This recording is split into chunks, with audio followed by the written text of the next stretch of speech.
সংস্কারের গতি ঠিক করে দেবে নির্বাচন কত দ্রুত হবে, এএফপিকে প্রধান উপদেষ্টা।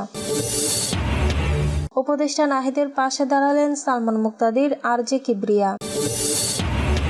রাজধানীতে পলিথিনের কারখানায় অভিযানে গিয়ে ক্ষোভের মুখে ফিরতে হলো কর্মকর্তাদের।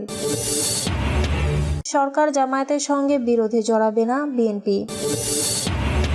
তারেক রহমানের সকল মামলা প্রত্যাহার করতে হবে সালমান। আহতদের দেখতে পঙ্গু হাসপাতালে বিএনপি নেতারা অনুদান প্রদান।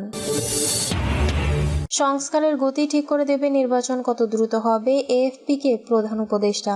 বাংলাদেশের অন্তর্বর্তী সরকারের প্রধান উপদেষ্টা ডক্টর মোহাম্মদ ইউনূস বলেছেন, স্বৈরশাসক শেখ হাসিনা ক্ষমতাচ্যুত হওয়ার পর ভোটের মাধ্যমে দেশে একটি নতুন সরকার নির্বাচিত করার আগে নানা সংস্কার দরকার। গতকাল বুধবার বার্তা সংস্থা এএফপিকে একথা বলেন ডক্টর ইউনূস। তিনি বর্তমানে জাতিসংঘের জলবায়ু সম্মেলনে অংশ নিতে আজারবাইজানের রাজধানী বাকুতে অবস্থান করছেন।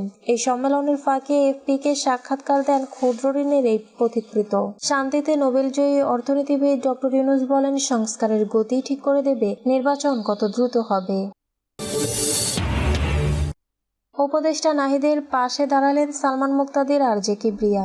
সামাজিক যোগাযোগ মাধ্যমে বৈষম্য বিরোধী ছাত্র আন্দোলনের অন্যতম সমন্বয়ক ও অন্তর্বর্তীকালীন সরকারের তথ্য প্রযুক্তি মন্ত্রণালয়ের উপদেষ্টা নাহিদ ইসলামকে নিয়ে অপপ্রচার চালানো হচ্ছে, যার শুরুটা মূলত ন্যাশনাল ইনস্টিটিউট অব বায়োটেকনোলজির মহাপরিচালক পদের নিয়োগপত্রে উপদেষ্টা নাহিদ ইসলামের সুপারিশ সহ সই করা একটি ছবিকে কেন্দ্র করে। যে বিষয়টি সম্পূর্ণ মিথ্যা ও অসত্য বলে দাবি করেন নাহিদ। একই সঙ্গে এইসব বানোয়ার তথ্য ছড়িয়ে তাকে বিতর্কিত করার চেষ্টা করা হচ্ছে বলেও মন্তব্য করেন তিনি। নাহিদকে সমর্থন করে আন্দোলনের অন্যতম সমন্বয়ক হাসনাত আব্দুল্লাহ আন্দোলনের সময় নাহিদের উপর নির্যাতনের দুটি স্থির চিত্র তুলে ধরে ফেসবুকে লিখেছেন, গত 16 বছরে বাংলাদেশের অবস্থা এমনই। নাহিদের পাশে দাঁড়ানোর বার্তা দিয়েছেন দেশের জনপ্রিয় আরজে ও উপস্থাপক গোলাম কিবরিয়া।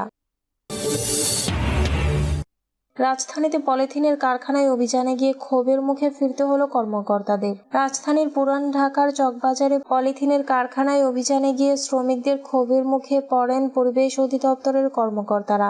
এমন পরিস্থিতিতে এক পর্যায়ে অভিযান স্থগিত করে ফিরে আসতে হয় তাদের। আজ বুধবার দুপুরে চকবাজারের ইসলামবাগ এলাকায় এ ঘটনা ঘটে। পরিবেশ অধিদপ্তর এক সংবাদ বিজ্ঞপ্তিতে জানায়, অভিযানটি পরিচালিত হয় পরিবেশ অধিদপ্তরের নির্বাহী ম্যাজিস্ট্রেট কাজী তামজিদ আহমেদের নেতৃত্বে। এই অভিযানে সেনাবাহিনী, র্যাব ও পুলিশ অংশ নেয়। এ সময় 3টি কারখানার বিদ্যুৎ সংযোগ বিচ্ছিন্ন করে সিলগালা করা হয় এবং 2460 কেজি পলিথিন জব্দ করা হয়। পরিবেশ অধিদপ্তরের নির্বাহী ম্যাজিস্ট্রেট কাজী তামজিদ আহমেদ প্রথম আলোকে বলেন, গোপন সংবাদের ভিত্তিতে চকবাজারের ইসলামবাগ এলাকার একটি ভবনে অভিযান চালানো হয়েছে। গিয়ে দেখা যায় ভবনটি তালাবদ্ধ। এরপর তালা ভেঙে ভেতরে প্রবেশ করে দেখা যায় ভবনটির নিচতলা ও দোতলায় নিষিদ্ধ পলিথিন উৎপাদন করা হচ্ছিল। পরে 3টি কারখানা সিলগালা করা হয়।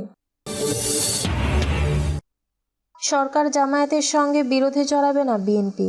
অন্তর্বর্তী সরকার জামায়াতে ইসলামী গণ আন্দোলনের ছাত্র নেতৃত্ব 3টি পক্ষের সঙ্গে এই মুহূর্তে কোনো বিরোধ বা বিবাদে না জড়ানোর কৌশল নিয়েছে বিএনপি। আগামী জাতীয় নির্বাচন সামনে রেখে দলটির এই কৌশল। বিএনপির নীতি নির্ধারণী নেতারা মনে করেন, সরকারের সঙ্গে সম্পর্ক যেমনই হোক তাদের হাত রেখে নির্বাচনী সড়কে উঠতে হবে। এজন্য সরকারের উপর রাজনৈতিক চাপ তৈরির কৌশল বজায় থাকবে। তবে এখনই সরকারের সঙ্গে চরম বৈরিতায় জড়াবে না দলটি। জামায়াতের বেলায়ও একই কৌশলের কারণ নির্বাচন। জানা গেছে, নির্বাচন প্রশ্নে সরকারের উপর চাপ তৈরির কৌশলের অংশ হিসেবে বিএনপি নতুন বছরে মাঠের কর্মসূচির শুরু চিন্তা করছে। সংশ্লিষ্টরা জানান, এই ধারাবাহিক কর্মসূচির লক্ষ্যে অন্তর্বর্তী সরকারের কাছ থেকে দ্রুত নির্বাচনের রোডম্যাপ আদায়। এ নিয়ে বিএনপির নেতারা প্রতিদিনই কথা বলছেন। তারেক রহমানের সকল মামলা প্রত্যাহার করতে হবে সালাম।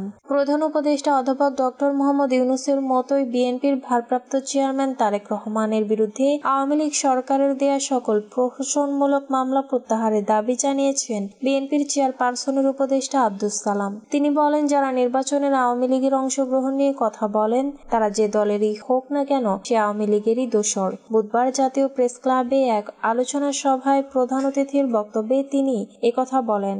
আব্দুস সালাম আরো বলেন, যারা শেখ হাসিনাকে ফ্যাসিস্ট বানিয়েছে তাদের সঙ্গে নিয়ে সংস্কার করা যাবে না। তাদের আগে প্রশাসন থেকে শুরু করে সব জায়গায় বিতাড়িত করতে হবে। এ সময় যাদের গুম করা হয়েছে তাদের ব্যাপারে দ্রুত ব্যবস্থা নিয়ে জনতার সরকার হাতে ক্ষমতা দিতে যা যা উদ্যোগ নেওয়া প্রয়োজন তা নেওয়ার আহ্বান জানান তিনি। আহতদের দেখতে পঙ্গু হাসপাতালে বিএনপি নেতারা অনুদান প্রদান। রাজধানীতে জাতীয় অর্থোপেডিক হাসপাতালে চিকিৎসাধীন জুলাই বিপ্লবে আহতদের ৫ লাখ টাকা অনুদান দিয়েছে বিএনপি। হাসপাতাল পরিদর্শনে যান বিএনপির স্থায়ী কমিটির সদস্য সালাউদ্দিন আহমেদ ও সিনিয়র যুগ্ম মহাসচিব রুহুল কবির রিজভী। এ সময় তারা আহতদের চিকিৎসার খোঁজ খবরও নেন। এ সময় সালাউদ্দিন আহমেদ বলেন, ছাত্র জনতার আন্দোলনে আহতদের চিকিৎসা মোটামুটি হলেও তারা তেমন আর্থিক সহযোগিতা পাননি। বিএনপি ক্ষমতায় গেলে আন্দোলনে আহত ও নিহতদের পরিবারকে পুনর্বাসন করা হবে। তিনি বলেন, আহতদের পরিস্থিতি এখনো ভালো নয়। কিছু আহতের চিকিৎসা দেশে সম্ভব নয়। তাদের দ্রুত বিদেশে পাঠানোর দাবি জানাচ্ছি। বিএনপির পক্ষ থেকে আহতদের ৫ লাখ টাকা বিতরণ করা হয়েছে। এর আগেও তাদের সহযোগিতা করা হয়েছে।